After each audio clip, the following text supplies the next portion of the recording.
dream again. We are the emissaries from the void. Hello, everybody. Welcome to my living room. I'm Ari.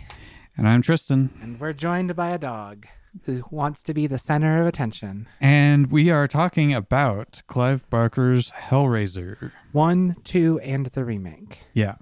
When we originally were going to do this episode, we watched just the first Hellraiser, but Tristan... didn't have a lot to say. Right, and I was being very referential to 1, 2, and the remake, and so we thought it was more prudent to take our time to just kind of do the 3 movies that I feel are kind of essential viewing for the Hellraiser experience. Yeah. The remake is very much a reboot, interpretation of things, and they're all based off of Clive Barker's novel The Hellbound Heart, which is also very different from either of the 2 movie portrayals. Okay. Yeah. So hereafter, when I refer to either of the 2 movies, I'm referring to 1 and 2 as a part 1 and part 2 respectively. I think of them as one movie.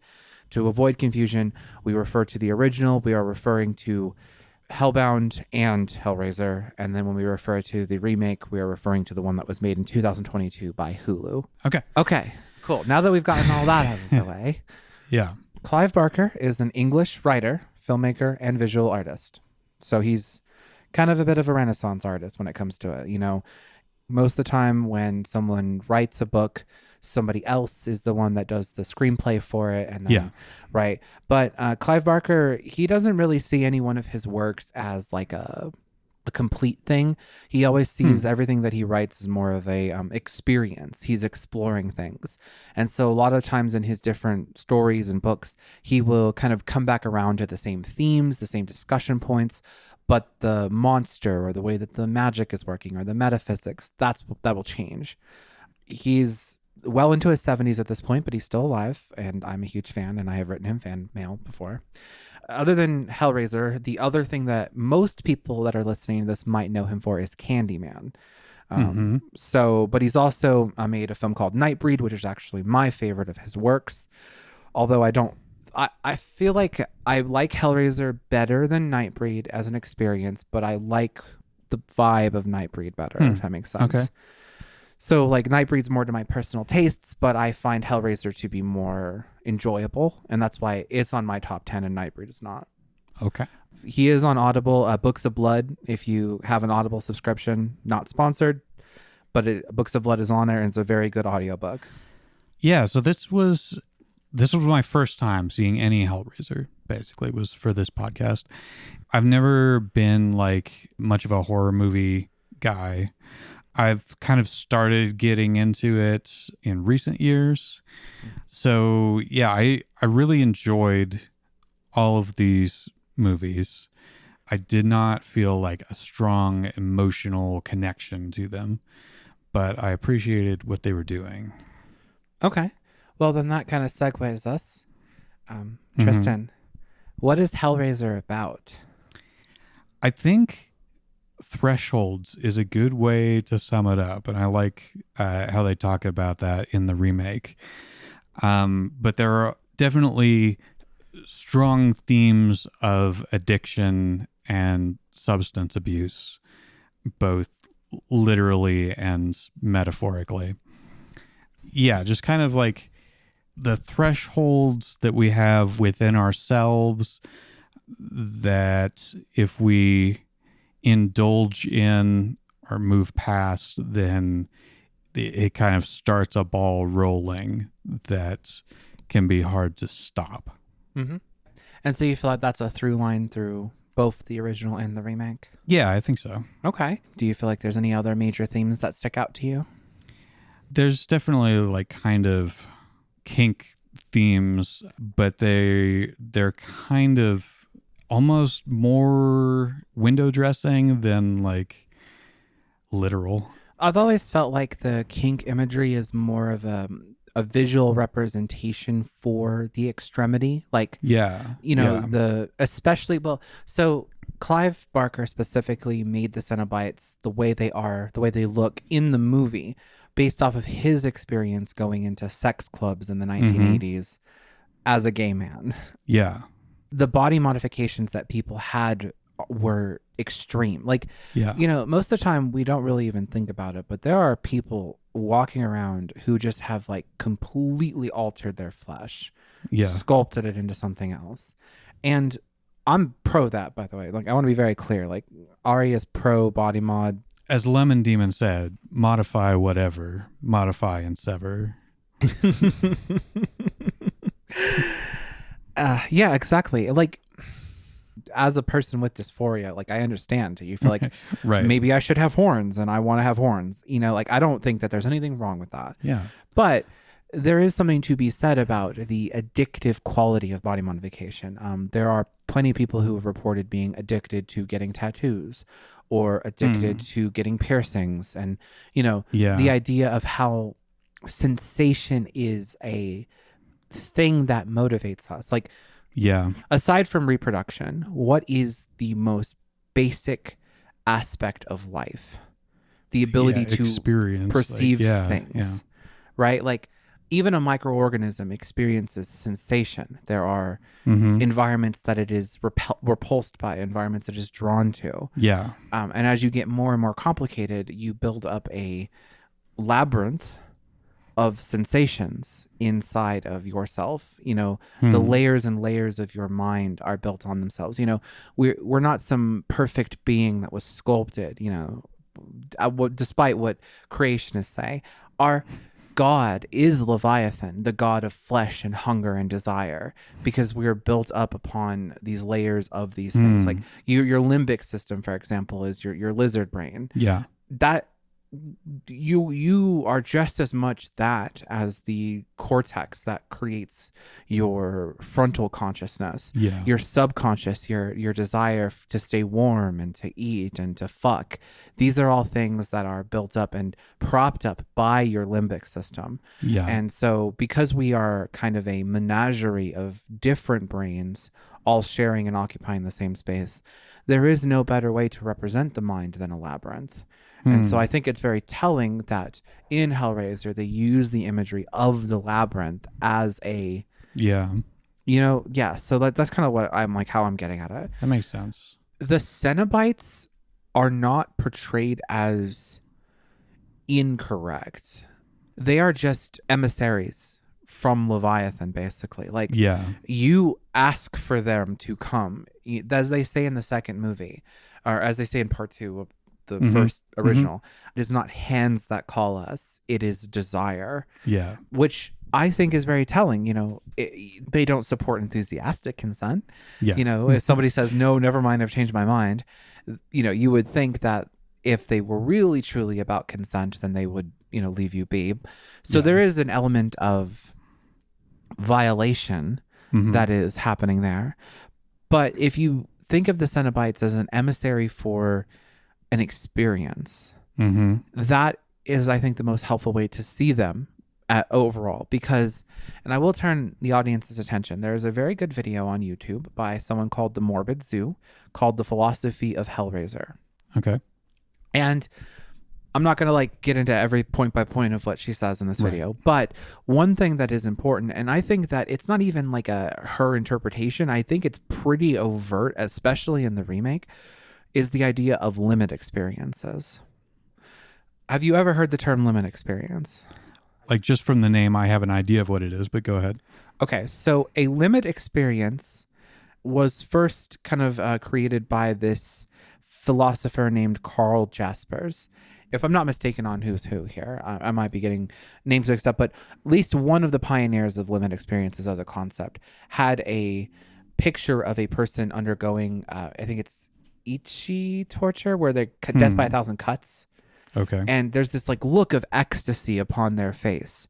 And this inspired the study of limit experiences as something where once you undergo something that just breaks down your limits of pain and experience, it transcends, you transcend, and you can't come back and talk about it again. But something about you is irrevocably changed, and you find enjoyment in suffering, for example. And of course, this is expanded to the idea that there are certain things that people go through in life that once they go through them, they cannot go back. Right. And that's kind of, I feel like it's very overt in the remake, because Yes. the Hell Priests literally say, once you cross a threshold, you cannot go back. There can only be greater thresholds. Right. Only exchanges can be made, Yeah. So like clearly the idea of a limit experience, the idea of going through something that's so changing to how you view the world is in and of itself an act of mutilation. It mutilates your soul, basically. Yeah. And so the flesh mutilation that the characters undergo is a representation for the Right. transfiguration of their soul by their experiences. Yeah. And to go back to the idea of like ongoing consent, it definitely makes sense as a metaphor for addiction, where like you might want to stop on a conscious level, but you've got the monkey on your back, and it's not that simple. Yeah, and the like addiction metaphor is a little bit more under the surface in the original, but in the remake it's overt. Yeah. Riley, the protagonist of the remake, is an addict. Yep. Who has been sober for half a year at that point, and then relapses as she opens the box. Yes. And in fact, believes that she is hallucinating when she first sees the Cenobites. Yeah. So yes, the idea of addiction and the idea of how addiction costs people around you. Yes. How do you, okay, let's kind of just get to the heart of the matter here. I think the box is the antagonist of these movies, really. Like Leviathan is this eldritch entity in the background, but the box, the temptation of the box, I think is the heart of the matter, because if you don't open the box, the Cenobites don't come. Right. And the Cenobites are merely doing like you can almost see them as automatons, really. Like they're just doing the work that you agreed to. But the box is very different in the original versus the remake. In the first movie, you open up the box, and then the Cenobites come and take you away. And then maybe somebody else comes around and opens the box. But it's an individual thing. Whereas in the remake, you are feeding the box because you want to get some kind of reward at the end of it. Yeah. There is kind of a rewards program built into it. They're like, sacrifice 6 people to us, and then you can get something horrible. Yes.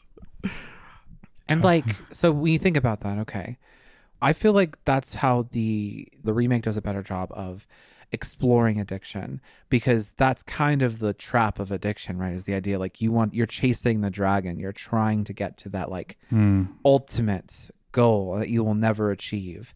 Yeah. And when you do reach a threshold, you just find out that it's fucking horrible, because the Voight, who is just a stand-in for any rich, selfish, entitled asshole in the universe. Like he's just basically like all of the billionaires got put in a blender and out came Voight.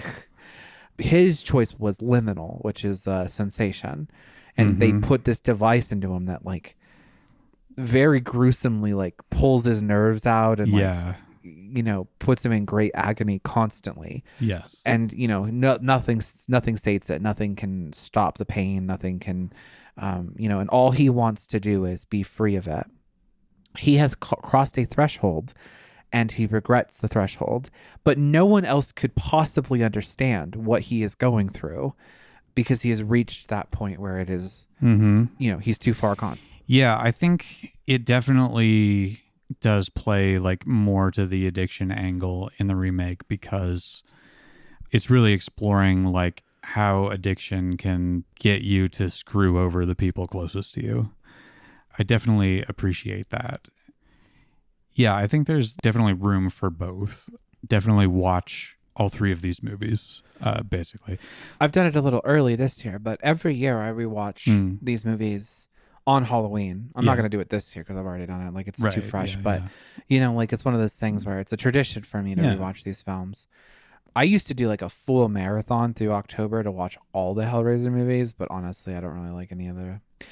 We're going to pretend for the sake of this video that only Hellraiser 1, 2, and the remake exist, because they're the ones that are actually good, in my opinion.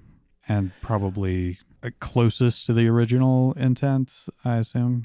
Yeah, so I mean, in the original novella, in Hellbound Heart, which again, hashtag not a book podcast, I'm sorry, audience. Basically, the Cenobites are portrayed as genderless, sexless beings that merely just show up and, provide the same kind of torment.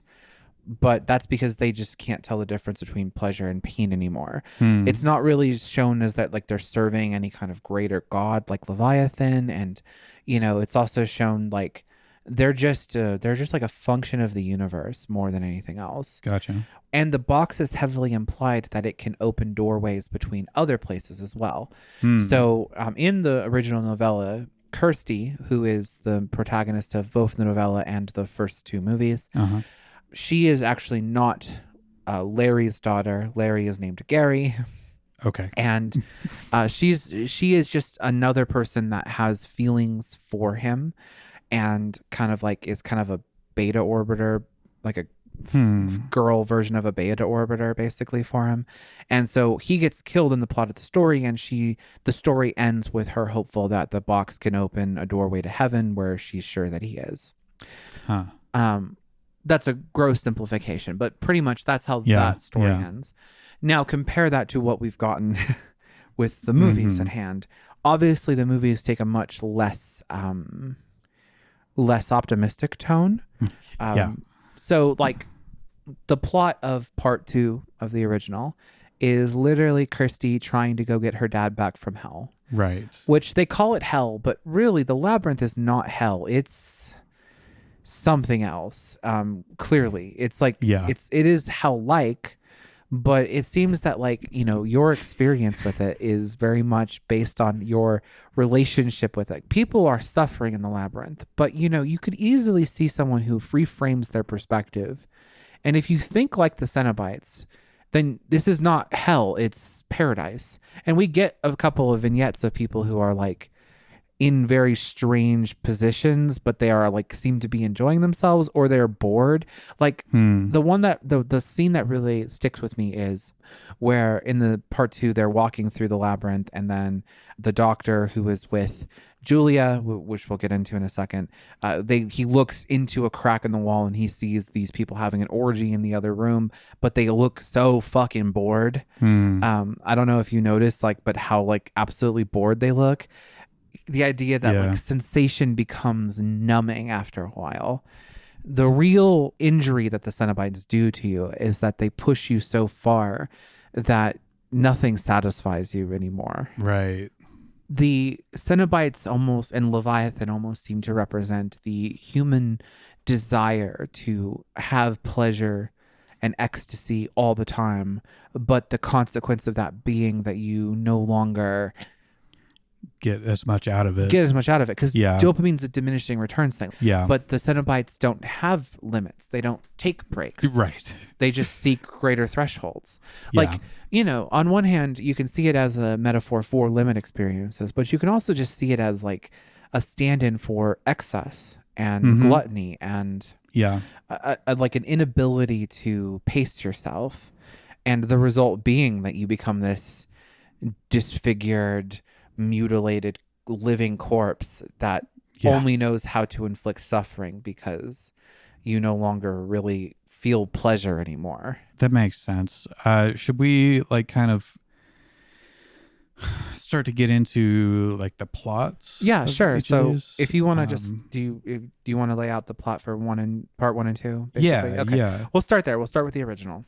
So basically the protagonist is Kirsty, but we start with her uncle. Yes, Frank. It's kind of a cross between like Indiana Jones and Gremlins, where he is receiving this mysterious relic from someone in it's like Morocco or something. I think so. I think it's supposed to be Morocco. Okay. I mean, honestly, now that you're pointing that out, I'm like, yeah, it does kind of look like the start to an Indiana Jones plot. So yeah, he's heard tales of this box that can grant him like sensation that he's never imagined. What's your pleasure, sir? So he gets it, he takes it home, he opens it up, and He gets dragged to the BDSM hell dimension. yes, yeah. They actually kind of do most of the torture apparently in this attic. They like rip him apart basically. And then the Yeah. next scene we get is Pinhead, who reassembles his fucking face on the ground. Does his face move when he puts it back together, or is it? I think like, that if it was made today, it would have, but Right, they just, right. I wish it moved. It would have been more like of a hint as to what's happening because, Right. you know, the Cenobites are merely just putting him in this state so that he can experience what it's like to be in a million different places at once, Yeah. scattered, because they have the ability to reform you back to your full body whenever Yeah. they want to. They have power over flesh. Exactly that. Yeah, they have 100% dominion over flesh. Yeah. Kind of the main plot starts when Kirsty and her dad are. It's Julia. Yeah, It's Julia Julia. and Larry are moving into the same place that Frank was in. Apparently, this is their family home. But like the house is covered in these profaned religious artifacts, is how I would describe them. Like a statue of the Virgin Mary, but like it's covered in lights and you know, paint and stuff. And Gotcha. like Frank seems to have been dabbling with some kind of spiritual, like trying to find release in other pathways. There's like rotten food and cockroaches everywhere. So the state of the entire house is like someone who was doing hard drugs is there. And, you know, maybe he was. Maybe Frank was doing hard drugs to chase the experience or whatever. Yeah. Through the course of things, it's kind of revealed that Julia has had an affair with Frank in the past. Julia finds photographs of all of his conquests, and she just sits there and she like gets really aroused at the idea of him fucking all these other girls. And she's clearly really hung up on him still. And when I saw it for the first time, what I took away was that she was having a fantasy. Like, it wasn't immediately clear that this was something that actually happened between them. maybe it is a fantasy. Like the movie never confirms or denies it. Gotcha. The only time we actually know that Julia and Frank have sex is much later in the film. Right. So it very well could be a fantasy. Like I've always interpreted it as a flashback, but when you interpret it as a fantasy, it kind of recontextualizes it a little bit and makes Julia a little bit more sad, honestly, which I kind of like on a narrative level. If it's not real, it's just her fantasy. You know, because like everything about it, like, you know, it's hard to tell when you're watching a movie how much of this is cinematic artistic license and how much of this is like the fact that he comes over and he comes out of the pouring rain and he seduces her and then fucks her on her wedding dress. Like it could easily be a fantasy, like the way that it's framed. So yeah, it's very like ambiguous. It's like a porno the way it plays out. If it's something that happened, it's one type of sad, and if it's something she's fantasizing, it's a different type of sad. And I don't know which is worse. Yeah. So he's rebirthed through the floor. He's able to talk to Julia and kind of convince her to help bring him back to life fully by sacrificing a bunch of people. Right. It kind of mirrors the sacrificing that's done in the remake, but it's like a different angle on it because it's Frank asking for it instead of like Cenobites. Right. Oh, they kind of play with the same idea though, because like skipping forward to the remake a little bit, when Riley loses her brother to the box, and then throughout the movie, the Cenobites taunt her with the idea that they could bring him back. We get hints of the skinless. I kind of refer to them as blood wraiths, basically, because like they seem to like need to devour people in order to sustain themselves. If Riley had chosen resurrection as her gift at the end of the remake, would she have been given a Frank-like being that she would have to keep killing people and feeding, you know, like that kind of stuff? Yeah. So the kind of twist that happens is that Kirsty opens the box, summons the Cenobites, which is the highlight of the first part of the first original, because like holy shit, is it so good. It still gives me chills to this day. Like, this is a low budget film, but they did everything so artfully. It's really effective. But she summoned them, and she's like, I don't want this, whatever the fuck this is. And they were like, too bad. Yeah, you open the box. You got to come with us. You open the box. We came. Now you must come with us and taste our pleasures. Yeah. But she says, like, I know there's somebody else who got away. And they were like, nah, Nobody escapes us. Yeah. Which is one thing that I love about them, is that they are like super powerful, ineffable in that way, but they're not omnipotent. And I don't know, there's like kind of a fallibility that's an interesting layer to their character. Despite all of their mutilation, they're still human. Yeah. Like, you know, like they've been through so much. They've got across the limit experience so many times that they don't have humanity anymore, but they're still fallible humans that like make mistakes and overlook things. And so they're like, okay, if you can lead us to this guy, supposedly, then we'll take him instead of you. Sure. So then she has to like find a way to trap Frank. I forget exactly like the mechanics of it, but Kirsty doesn't do shit. She doesn't do fucking shit. Because like she goes over to the house, and then what's happened is Frank can't regrow his skin, so he's got to steal somebody else's skin. Julia, throughout the film, has been fighting against Frank to kill Larry, but finally she relents. She leads Larry up into the attic, and then we cut to Larry's skin on Frank, although they leave it ambiguous, even though we all fucking know what happened. Right. And then they fuck. Julia's a straight up freak in this movie. It doesn't take much coercion for her to get into this. Like, at first she's freaked out because there's a fucking ghoul in her attic. Yeah. But then after... And she's like, sexy ghoul, though. Yeah. She's like... She kind of gets... She starts getting into murder. Yeah. And two, which... Not good. And then two, she willingly sacrifices her husband, who she supposedly loves, to get skinned alive. Mm-hmm. Frank eventually betrays Julia. He goes to stab Kirsty. Kirsty moves out of the way. He ends up stabbing Julia, and then he feasts on her, basically. Mm-hmm. And then they go upstairs. The Cenobites grab him. They're like, you escaped us, you naughty boy. We got you. Mm-hmm. And then his final line of the film before he's ripped apart is, Jesus wept. And he licks his fucking teeth. Which, again, like... There's just something... Little man. There's just something about licking your fucking teeth. Mm-hmm. The Cenobites blow him up by ripping him apart with these chains with so much force that it makes an explosion sound, which... Yeah. But anyway, then the Cenobites go back on their word, and they try to take Kirsty, but she is able to banish them using the power of the box. The house burns to the ground. Kirsty drops the box in one of the fires, and then this random homeless guy that we've seen a few times in the movie just shows up and turns into a giant fucking dragon.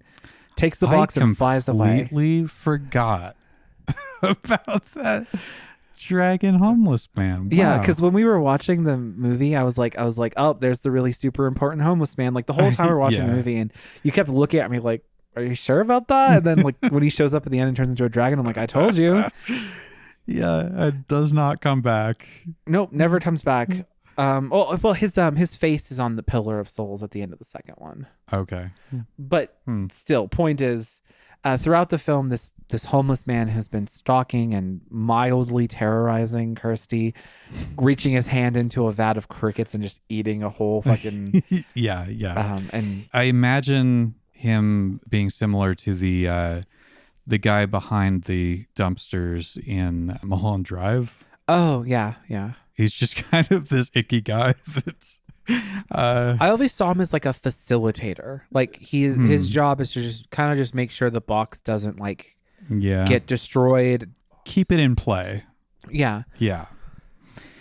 And we never see the dragon again ever, which part 2 kind of ties up every loose end but the fucking dragon. Yeah. Okay, so part 2. Kirsty starts in a mental hospital. Yeah. They don't believe her story. Right. And they completely cut out her boyfriend. Like, she had a boyfriend in the first movie, but he is so pointless that they just wrote it literally. There's a reason we didn't mention him. Yeah. We sent him home hours ago. Like, we just sent him right the fuck out of this movie. Yeah. What a great line. Never to be mentioned again. the director of this mental hospital, he like secretly does believe her because he's been researching this box. Is that right? Yeah, like when we get the reveal later, like this dude's like the biggest stan for fucking Cenobites ever. He knows everything. Like he knows all this shit. Okay, yeah. But anyway, the evil director of this mental hospital has like the regular hospital level and then a basement floor which is still getting natural light somehow. Of course. It's a half basement, a walkout. Yeah. So these are like either the problem patients or the ones that he's like maybe doing psychological experiments on. Either way, he like has them as fodder at his disposal. He has Julia's mattress and he has other boxes. He's a collector of these fucking boxes and uses the guy who wants to tear at his flesh, but he's in a straitjacket. He puts him on the mattress and gives him a sharp implement so that he can carve himself up. It's a very brutal scene too. Yeah. Like he just sits there and just starts cutting pieces of his fucking arm off, and simultaneously in huge agony, but he's in so much relief for being allowed to like carve. Right. Yeah, it's like it kind of a relatable thing because like if you've ever had like poison ivy or something that's like so itchy, you shouldn't scratch it. It's going to harm you. But just like the feeling of scratching it like is such a like I don't know what chemical that is. Kind of going back between like, well, it's because the part of your brain that feels pleasure is the same part of your brain that processes pain. So when people talk about pain giving them pleasure, it's because that like there's a wall in your brain basically that distinguishes between pain and pleasure. And over time, you can break that wall down. And so then you start to just experience pain as a pleasurable thing. Yeah. That's kind of like an essential core ethos of this film, basically. Yeah. So the idea of like, you know, being in pain, but it's relieving is kind of to the theme of this. Yeah. Anyway, surprise. Julia does come back. Chernard doesn't help her. He just like lets her fucking struggle on the ground because like with the baby deer, you have to let them learn how to walk, basically. She grabs this patient, sticks her whole fucking hand into the back of his skull, basically punches him open like a juice box and just takes a big sip. And then he proceeds to feed her like 60 people or something. Yeah. And she is able to successfully regrow her skin. Yes. So I guess the idea was that just like Frank didn't eat enough people. Yeah. They wanted to like take a shortcut. How does Kirsty like get onto the quest of rescuing her dad from hell? Because she gets a vision while she's in the mental institute where a flayed corpse appears and writes, "Help me, I am in hell" on the wall. Right. Okay. And she like touches it and then puts it in her mouth and like, yep, that's blood. This tastes like dad. Honestly, Kirsty's a little fucked up too. Like we talk about Julia being a freak, but Kirsty, like the Cenobites will say in this movie that it is not hands that call them, it is desire. And so the fact that Kirsty was able to open the box means that there is a part of her that does crave this. Yeah. Even if she doesn't want to admit it. Yeah, that's something they hint at. Chernard makes this other girl who was in the institute who's good at puzzle solving open the puzzle box, which they act like opening the fucking lament configuration is an ordeal, but like yeah, you just twist bits around. Yeah, you just play with it. You just Chernard can't open the box because he's never pleased a woman before. That's he doesn't know how to be like delicate with his hands. Yeah. Now I'm thinking about Holy Mountain. Yeah, I know. Look, you need a giant blue rod first of all. Yeah, and it just needs a woman's touch. Like seriously, like okay, like Frank opened the box and he got immediately penetrated by hooks. Yeah. We see the part 2 opens up with Doug Bradley, not non-pinheaded Doug Bradley opening the box as like a flashback. And he got torn apart by hooks, but Kirsty opened the box and it just opened a door. And this other puzzle solving girl opened the box and it just opened a door. So clearly the box just needs a woman's touch. Yeah. It's a lot less hostile. Yeah. But anyway, Shenard tricks this girl into opening the box. The Mhm. portals show up. The Cenobites come out. They're about ready to get at her. And once again, kind of showing what you were saying earlier, where they don't really have any omnipotence, because it Mhm. takes the Hell Priest being like, no, not her. She may have opened the box, but it's not her we're here for. Yeah. It's not hands that call us. It's desire. Yeah. Because Shenard was making her open it, and she didn't have any desire in her heart but to just solve the puzzle, they see her as merely a tool that he used. His desire is what Yeah. is called them. Yeah. Shenard represents someone who has a keen interest in the Limit experience, but is too scared to actually Yeah. go through with it. So he wants other people to do it for him. He's trying to gain the understanding, the gnosis of this greater metaphysics, Mm-hmm. but without actually giving or sacrificing anything. Yeah. When they go into the labyrinth and they go in, he finally gets to become confronted face to face with Leviathan. Mm-hmm. Leviathan is depicted as this giant two-sided pyramidal obelisk, basically just floating in Yeah. the sky, and has light. So instead of giving off light, giving off this shadow that hits you, and when it hits you, it shows you your cravings and your desires and overwhelms you, basically. Like it almost makes it look like Shenard is orgasming when he gets hit by the black light. Like he's Yeah. seeing all of the fucked up shit that he's done, and he's like bent over, like out of breath, and like Yeah. that. And he's like, wow, this is too much. And Julia's like, no, you wanted to know all this. Yeah. And then she kicks him into this device that turns him into a Cenobite. Yeah. And the first word that he says once he is out of this device is, to think I hesitated. Mm. I'm trying to think what else is kind of important to talk about. Julia's skin comes off. Yes, skin is remarkably easy to tear off of people in this Yeah. franchise. I think the implication was that it's because it was reformed. She's like not 100%, basically. Yeah. Or, if she had eaten a couple more people, maybe she would have. And that's important because later Kirsty wears that skin. Again, Kirsty is a fucked up girl. Yeah. Look, I'm not like judging her for it. She goes through some pretty traumatic shit, but like, my first thought would not be to put on the discarded skin of my stepmother. Yeah. Yeah. And of course it fits perfectly, like fucking Mission Impossible. She's able to rip it off. And Yeah, it's covered in blood, covered in her stepmother's blood. yep. Oh my god! Like it's just, it's just one of those things where like, yeah, she saves the day, but she wears Julia's skin, makes out with Shenard Cenobite, Mm-hmm. and then that distracts him long enough for the girl who, again, I've seen this movie so many times. Why am I forgetting people's names? I'm bad with names, y'all. It's not even anyway, but she basically closes up the box, Yeah. and then they have a big escape. But before that happens, the big reveal is that it was not her dad that called to her from the void. It was Frank, Yeah. who wants to rape her.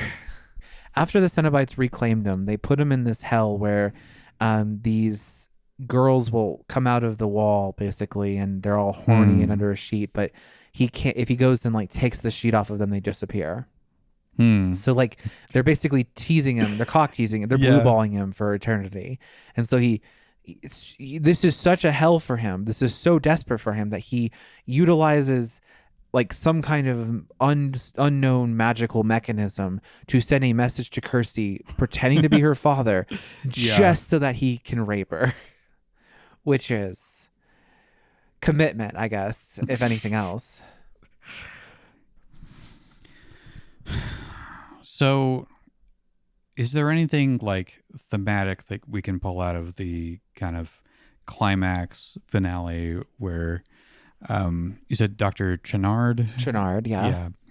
He's like kind of the new Well, big antagonist. he gets plugged directly into Leviathan by this penis. Yeah. Like it looks like a dick, but it's like it looks like a dick, and then out of the tip of it comes like a weird screw thing that screws into the back of his head, and he gets plugged directly into Leviathan, and then he begins to invade the real world and starts causing all kinds of havoc.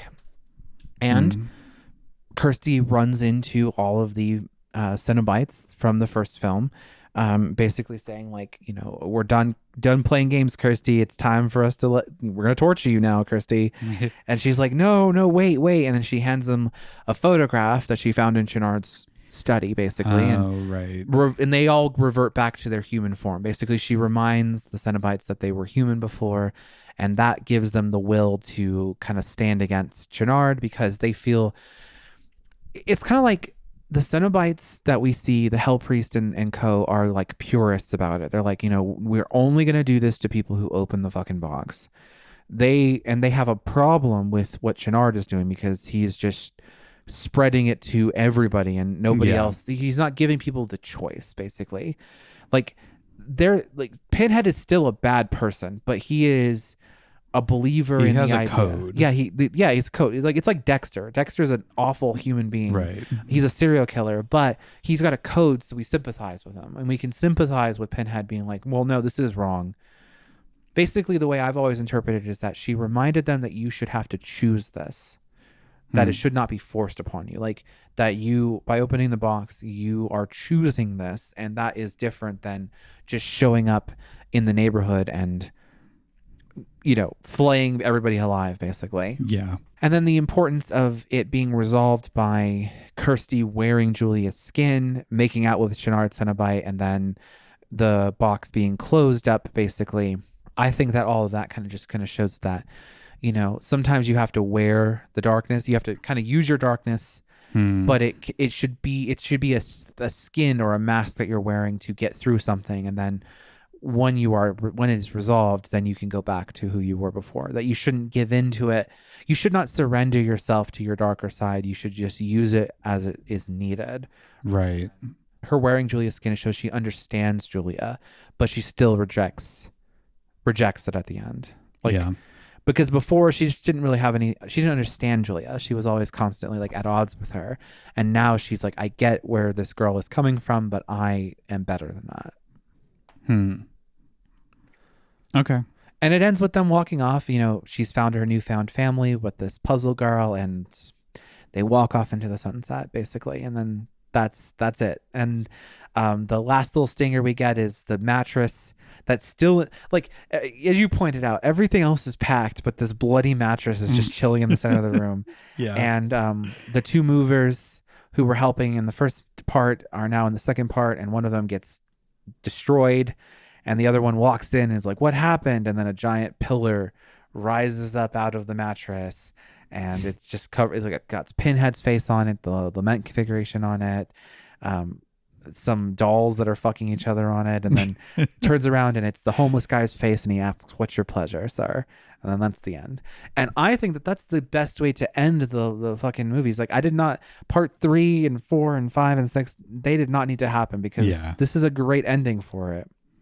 Although originally it was going to be Julia that rose out of the mattress, and then like her eyes were going to glow with black light, like Leviathan. Yeah. And she was supposed to be the recurring antagonist going forward, but people loved Pinhead so much that they nixed that, and then that's why it looks really shittily like edited. It's because they had to quickly go over and make it something else, because originally that was Julia rising. The effect looked much better originally, but we don't get that cut because they changed their mind. Yeah.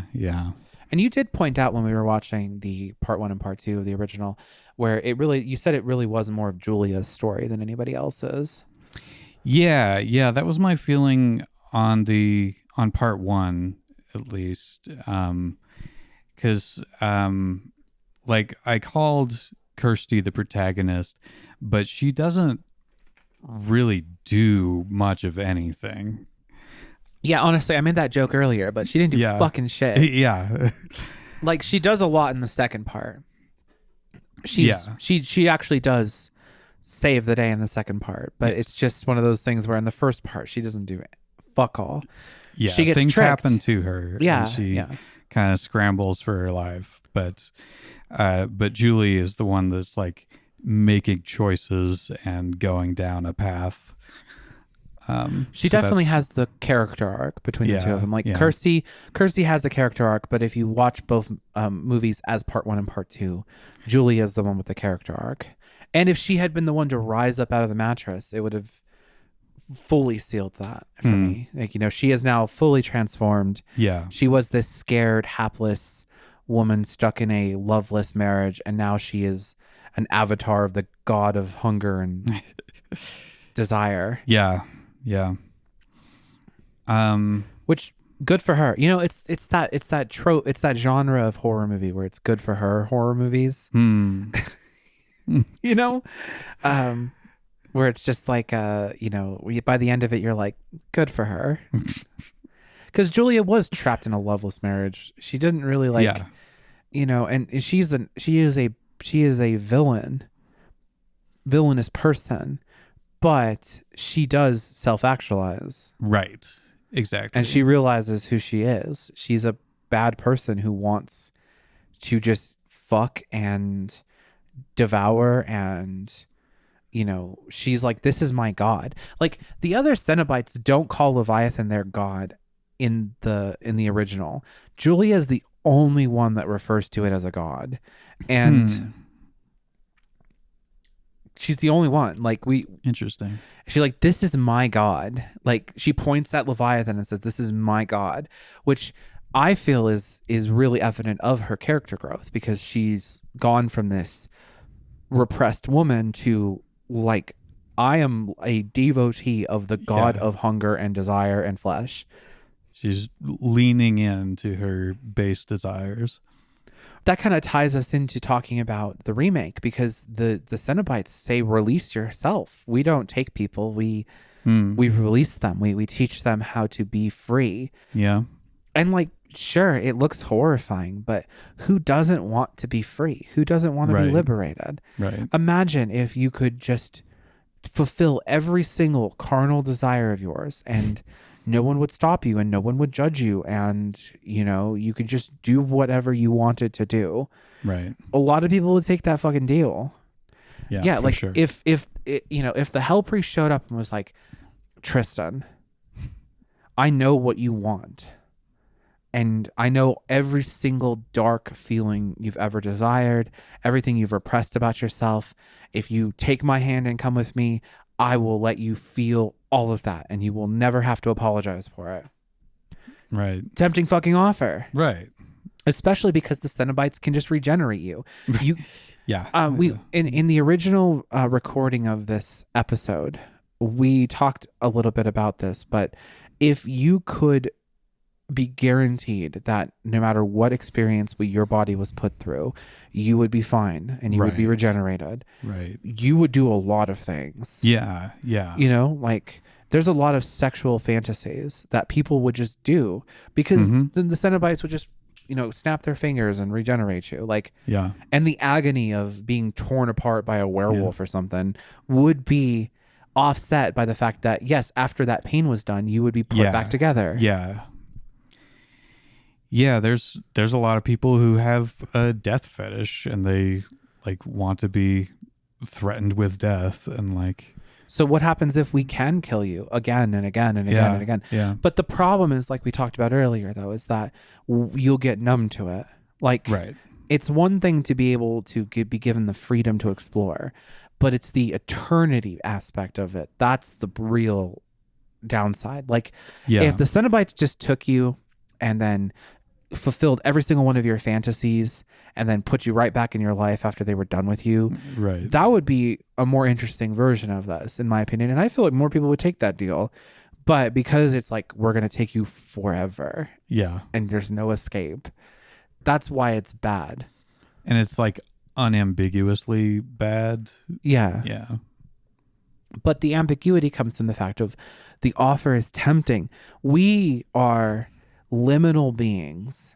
We exist for such a small amount of time that we have a hard time conceptualizing what forever is. Right. So, like, most people would take the deal because they're not really thinking about what they're signing up for, really. They're just saying, like, well, I'm going to be able to, like, live out every single one of my sick, twisted fantasies, and no one's going to stop me. And I'm going to have so much pleasure that I'm not going to be able to tell the difference between pain and pleasure anymore. But they don't really understand that that's what forever means. Right. because you'll grow numb to it. Like, yeah, sure, you're mutilated beyond recognition, but those Cenobites, they don't seem even like, it doesn't bother them. They no longer even feel the fact that their bodies are carved up, and they're in these horrible positions because they've gotten used to it. Let's dive into the remake. Yes. Very different setup. Yes. We're following Riley, who is a young woman who, like we said at the beginning, has a history of drug abuse, but she's been sober for a while. But she's still making bad choices for herself. And one of those choices is hooking up with somebody from AA. Yes. Whose name is Trevor. And she lives with her brother. She lives with Matt, Matt's boyfriend, Colin, and then their roommate, Nora. They're dysfunctional, but they clearly all love each other. They have history. Yeah. It's clear that Matt has been giving her a lot of chances and a lot of leeway, and she keeps taking advantage of that and, continues to make these poor decisions. And it comes to a head where Matt finally kicks her out, allows her to stay for the night, but she just kind of storms out and goes to her car, and she finds some drugs in her car, nondescript pills.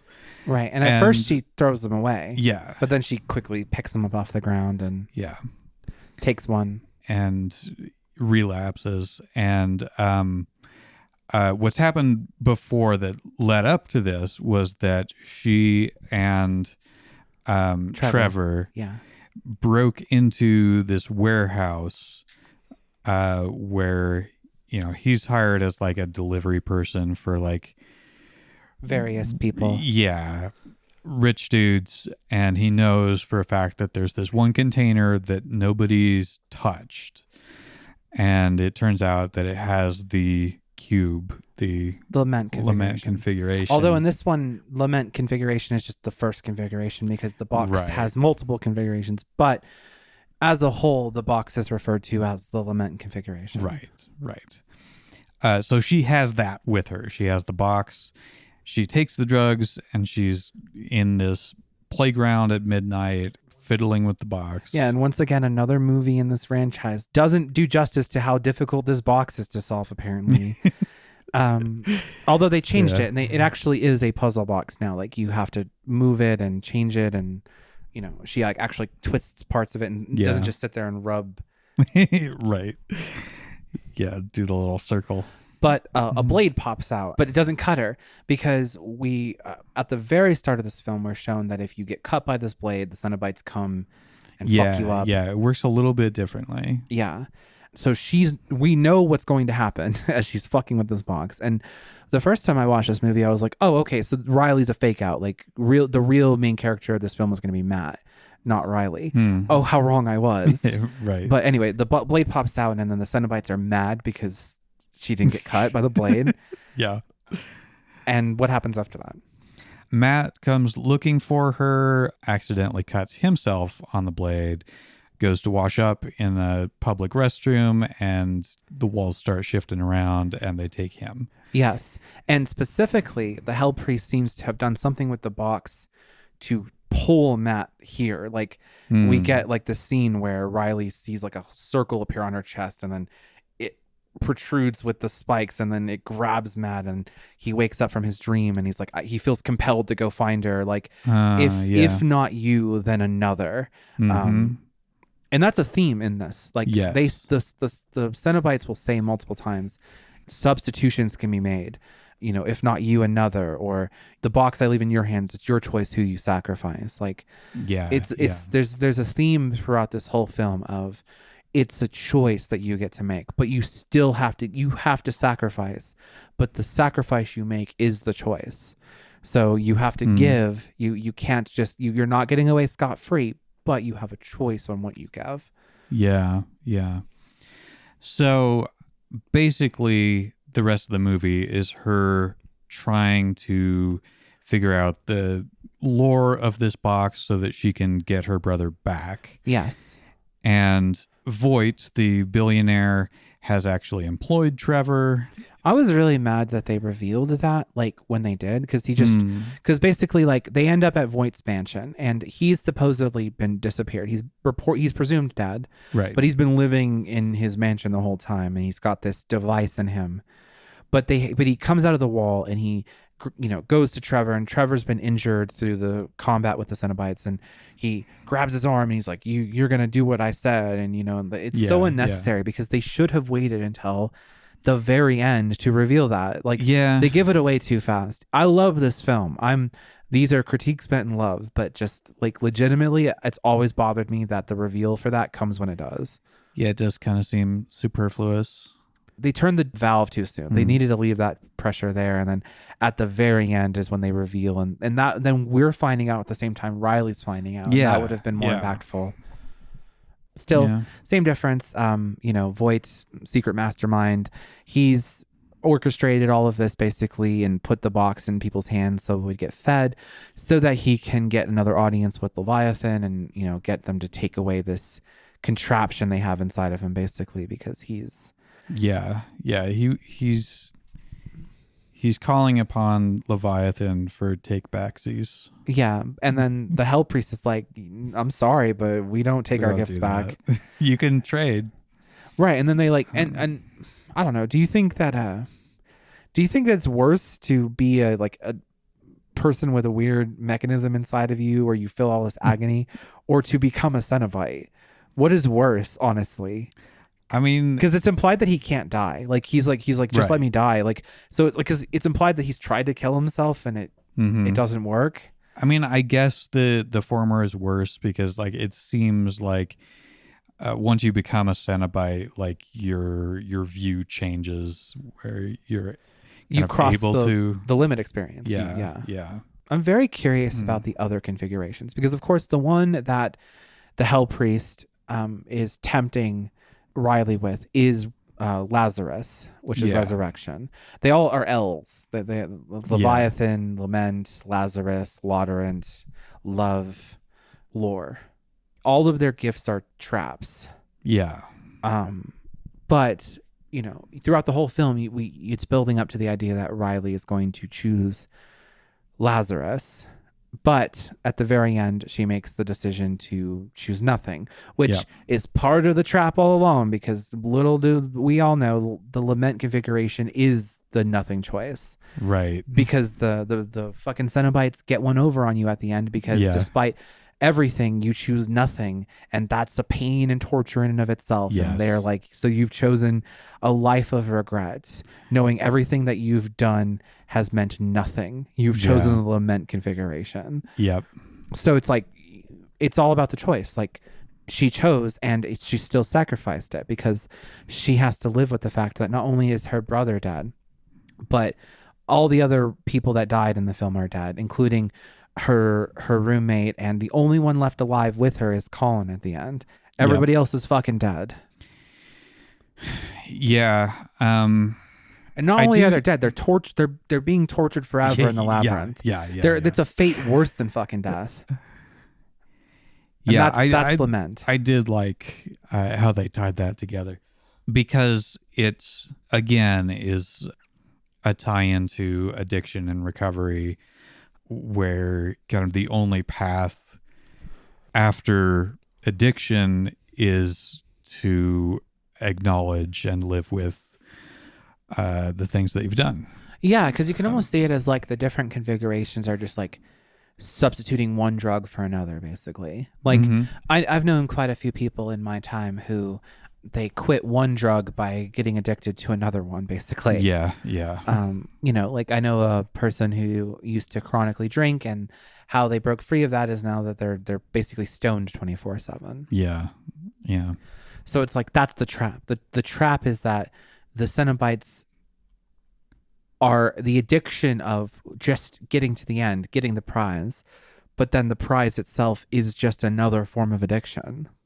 I saw a fan theory one time that for the love one, it would be that a Cenobite would become infatuated with you and would be the only thing that would love you and would kill everything else that tried to get close to you, and you would basically know a true pure love that only could be yours.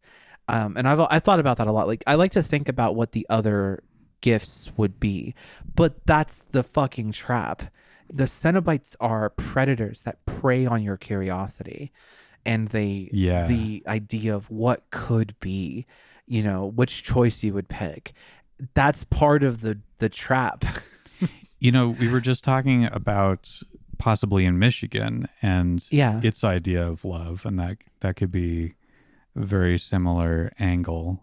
Like, I can kill you, or I can cut off your limbs and eat them one by one slowly, because I love you. Because I love you. Exactly. Like, it's just one of the, I love the reason why Hellraiser 2022 is on my top 10 list of films is because every time I watch it, I walk away with a different thought in my head about what it could be, like what they could be saying. Like, the first time I watched it, the addiction metaphor front and center.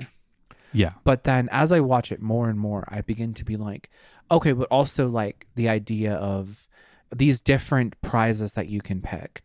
They're all traps. Voight says that, and he still falls for it again anyway. But the idea that they're all traps, they're all curses. So what is it about these things that are curses? Well, Lazarus is probably going to be a Frank situation. Yeah. Love is going to be like what I said, which I really like that fan theory. And then, Labyrinth, well, Labyrinth is knowledge.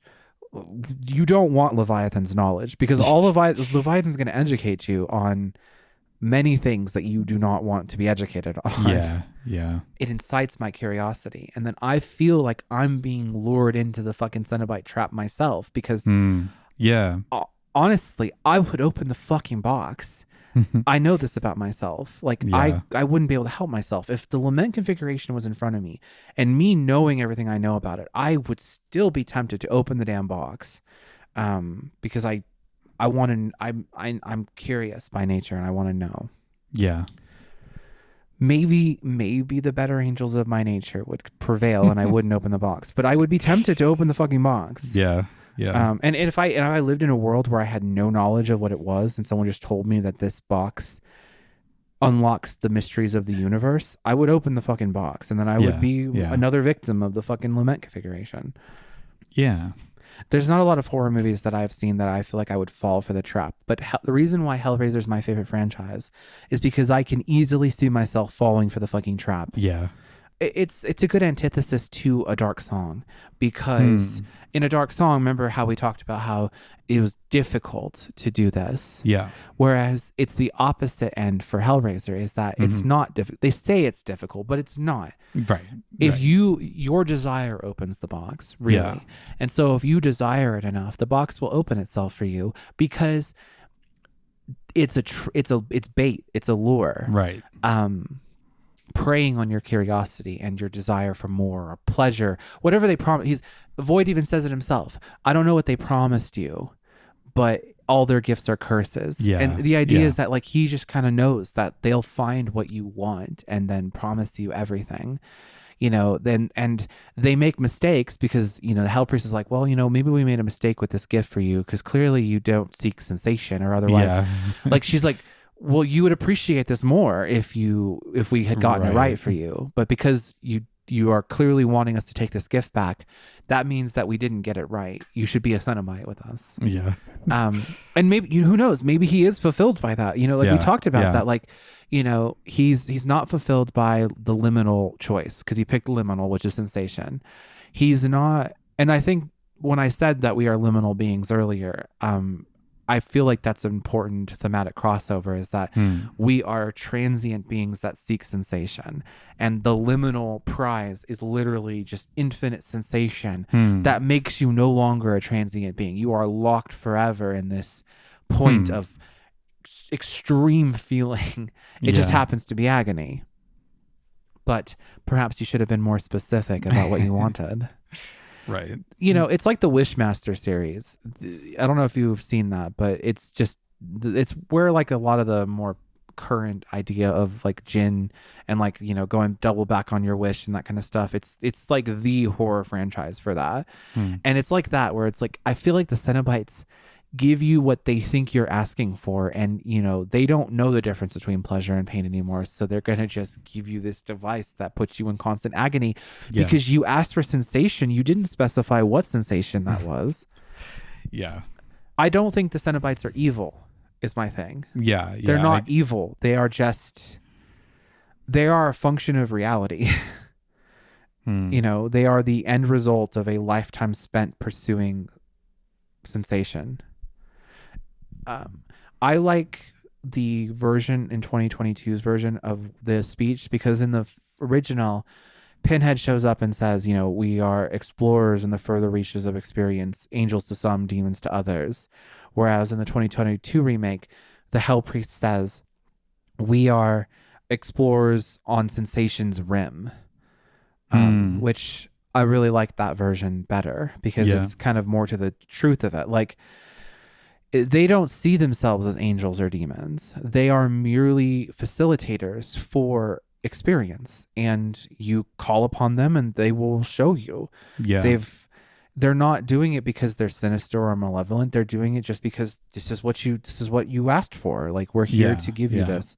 And sure, there's a sacrificial element of it. They take away the desire element in the remake because you're sacrificing other people. Mm-hmm. But the point remains, though, is that the Cenobites do not see themselves as angels or demons. They see themselves as just Right. We're releasing you. We are teaching you that you can just be free, and even your flesh is an unnecessary boundary to what you can experience. Yeah. There's so much more that the body can be made to feel, and you will feel them all when we are through. Sure, she sounds sinister as fuck when she's saying that, but like from her perspective, Right. Yeah. Exactly. She's just being honest. Yeah. Are we ready to like move into the wrap up section? Are you? I think so. Sure. Okay. We've never really done this with like multiple movies at a time. Right. This is an experiment. And please, audience, let us know how you feel about this. We're doing this as our Halloween episode, but if you like this and you want us to do more condensed franchise episodes, drop us a line at our email, emissariesfromthevoid@outlook.com. Hit us up on Blue Sky, because we tend to only do the one focused movie. And if you want to see more content like this, let us know. And with like Phantasm, we're definitely going to like come back to the series. Yeah. Phantasm was just not a series that I felt like we needed to do. Each movie is so different from the last that it's not like Hellraiser. Gotcha. Whereas like Hellraiser or Friday the 13th or Nightmare on Elm Street, each movie is not so different from the others. So when we go do review of Candyman, for example, because we're going to do more Clive Barker, of course, we can do multiple Candyman movies because they're not so different from each other. Yeah, whereas, get all the Candymen in here. So look forward to that, audience. But yes, please, we can kind of just do it about the series if you want to do it that way. Yeah. So what was one thing you liked and one thing you disliked about the Hellraiser franchise as a whole? Yeah. So one thing I really like about Hellraiser is how anti-Lovecraft it is. In that it's the same. Okay, so cosmic horror, it's still cosmic horror. Yeah. Cosmic horror is the greatest analogy I'll give is an ant. An ant is walking on a microchip and then for a brief moment understands what a microchip is. Yeah. And then is back at being an ant again. That's cosmic horror. The idea that you gain insight into something beyond yourself and then either have to go back to what you were before or you're just done. You're gone. Like it's taken you. And one thing I really like about Clive Barker's work is that it's cosmic horror, but it's instead of Lovecraft, who's like, the universe doesn't care about you, the universe hates you. In Clive Barker's work, the universe is very invested in you in an unhealthy way. Like the universe wants you. Either like wants to fuck you, wants to devour you, wants to know your flesh. Like the Cenobites are a representative of a cosmic horror force of Leviathan. This pure beacon of sensation and hunger and desire. And that is terrifying. Yeah. Because, you know, the best cosmic horror is the horror that takes an element of humanity and just says, what if the exaggerated ultimate consequence of this thing? What if hunger, but at its maximum? What if sexual desire, but at its maximum? Right. And that's why I really like Hellraiser, because it's a real good encapsulation of that theme of Clive Barker's work as he continues to be the anti-Lovecraft. Because he's like, no, the universe isn't racist. It's not, it's egalitarian. The fucking Cenobites are egalitarian. Anyone who opens the box, they will torture you, man, woman, child. They do not give a fuck. And that is because it's not about, you know, Lovecraft was repressing a lot of racism, whereas Clive Barker is exploring a lot of, you know, deviant sexual desire. And, you know, because he's from an era where being gay was this thing that was treated with so much animosity. And so I really like that about that. The one thing I don't like about Hellraiser is how, and this really becomes more evident in the later sequels, and one of the reasons why I don't like them as much, but it's just like how the movies don't focus enough on the deviancy that has led to this.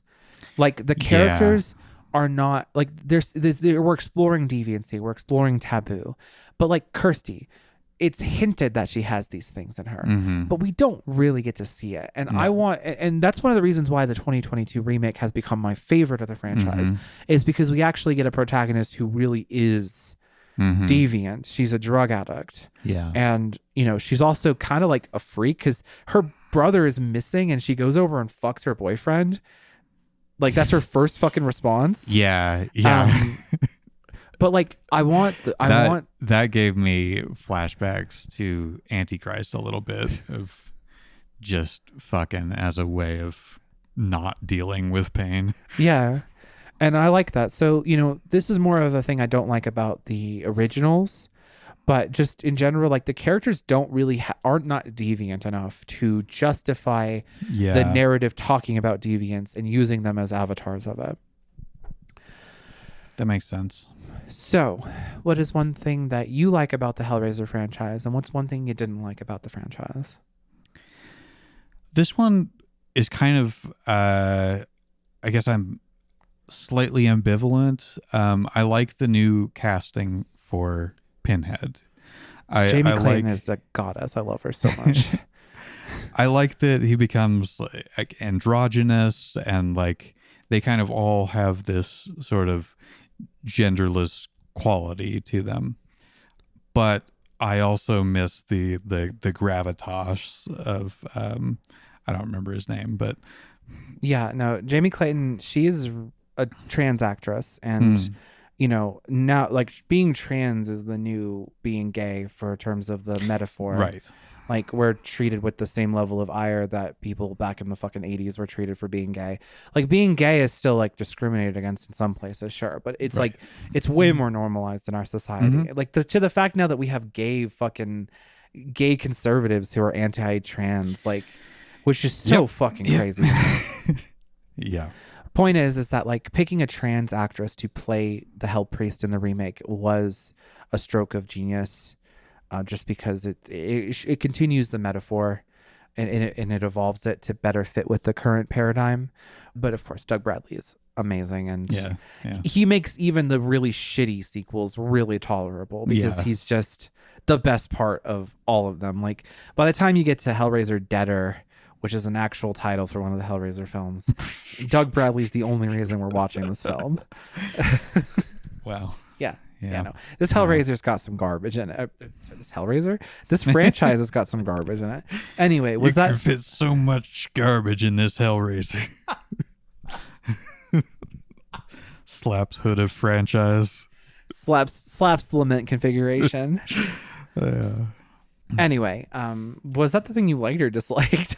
Kind of both. Oh, okay. So you kind of you like the casting, but you also kind of don't like the casting. Yeah, kind of. Any closing thoughts about Hellraiser? Definitely recommend it. Yeah. Really great effects in all of them. Mm-hmm. But kind of, I want to say especially the first two, just because I guess I'm just a sucker for practical effects and like, having to be creative about it. That's true. Although I really do like the 2022 remake does come in a time period where we're now using a synthesis of practical and Right, of digital. course. So I really do appreciate that. Like, it's not all CGI. Mhm. Jamie Clayton as the Hell Priest, all the Cenobites, their outfits are almost all 100% practical, except for like some things they had to do a little digital stuff for. But when you get like behind the scenes footage, she looks like that.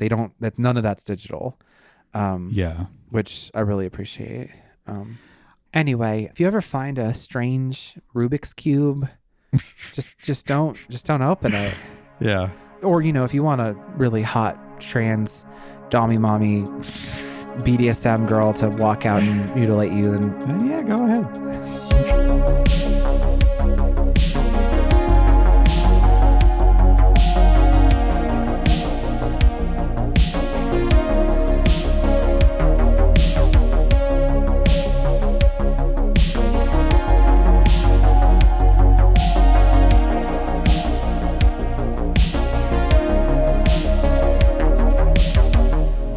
This has been Emissaries from the Void with Ari Stell Hawthorne and myself, Tristan Bowersox.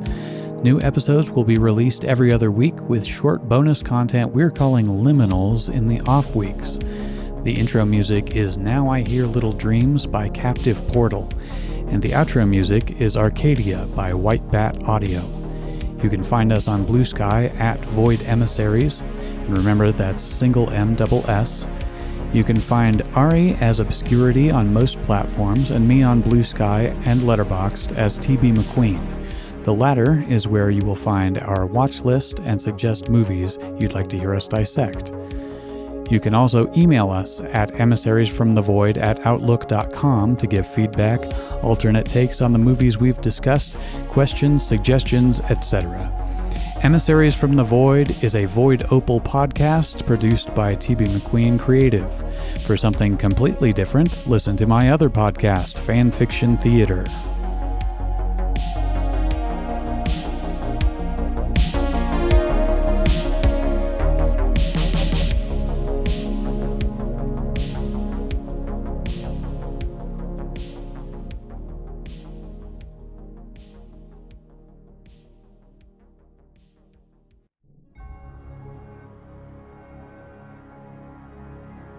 As the world unravels under the weight of an immortal sorcerer's despair, Tula must confront the man who quite literally stole her heart.